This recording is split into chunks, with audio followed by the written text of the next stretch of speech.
السلام علیکم. څنګه خیمه حالات ښه دي؟ ته څه کوې؟ کباب ډولم. کباب ډولې. لایسنس درسره شته؟ لایسنس نشته. څنګه کباب ډولې؟ کباب ډولم. تو خان دی کباب لایسنس نه؟ جی د کباب لایسنس نه؟ نه نه. تو اخبار ته ناسې نو؟ اخبار ګورم الله نمونه به هغه ویلم او نور بیا کباب ډولم. په دې بیا څه کوې؟ دا بیا خرڅوم. خرڅې؟ کاغذونه هم خرڅېږي؟ باران دی نو باران کې خو چوټي وکړه که نه؟ نو اختر را روان دی. نو ولې؟ پیسې نشي که نه ځکه. چکر به کوې؟ دا خروس کوم بیسه. خروس کوو لکه چکر چې وی نو هلته به بیا خوراک هم کوې که نه؟ څو روپۍ دې جمع کړي؟ ما پته نه لګي. خبره ده که شمارې نه بار ده. 600 که 650 دی سره. ته اوس ما ته وایې که نه دی چې مړه دې موټر ته سره ګوره د کار سره ګوره.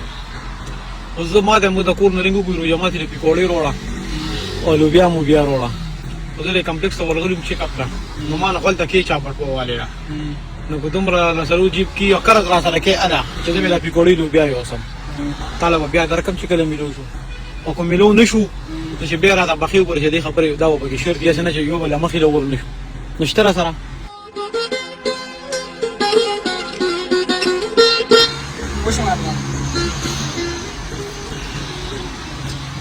یو 480 روپۍ دي. دغه وینو دغه ټولې لمدې کړې دي یاره. باران خریدو کنه نو دې نه څو والی وه دیگه څو په کار وایي ساتو د پکوړې لوبیا وړم چې تا څو راکړې بس هغې به وړم نو اوس نه نه چې تا راته څو یادې کړې داسې نه ده قرض دی نو بس څومره دې زړه نه 430 دی والا 480 دی 430 دی والا او دا 50 ماته شي نو پرې 50 به ته څه کوې بیا د دې کور ته لاړ شم ځان سره به یوسې لکه مطلب چې جیب کې د څه خرچې یا ځم یو کار نه کوې جی اختر د څو ورځې دي اختر د جمعې اخري به ورځ وي ها مطلب 2-3 ورځې دي دې 2-3 ورځو کې چې ته ډېر زه ورو کې نو 100 روپۍ به وګټې زه چې ښه مزدوري کله کې ښه مزدوري نو چې ته را 2-3 ورځې مزدوري کې ستا په خیال باندې به ته 100 روپۍ بچت کړې 500 روپۍ ورځ کېږي 500 مطلب چې لکه ته ډېر زورو لګې نو 1500 روپۍ به ته اختره پورې بچت کړې داسې نه او چې دا 1500 روپۍ په ځای دله زه 15000 درکړم نو بیا به څنګه ښه وایي دا ستا پیسې دي په دې پسې کې یو ساعت ته ووایه دې کې به مور له ورکړم او 1000 یا 1500 به ځان له ورکړم نور یې مور له ورکړې خو زه خو یم چې دا خو ستا پیسې دي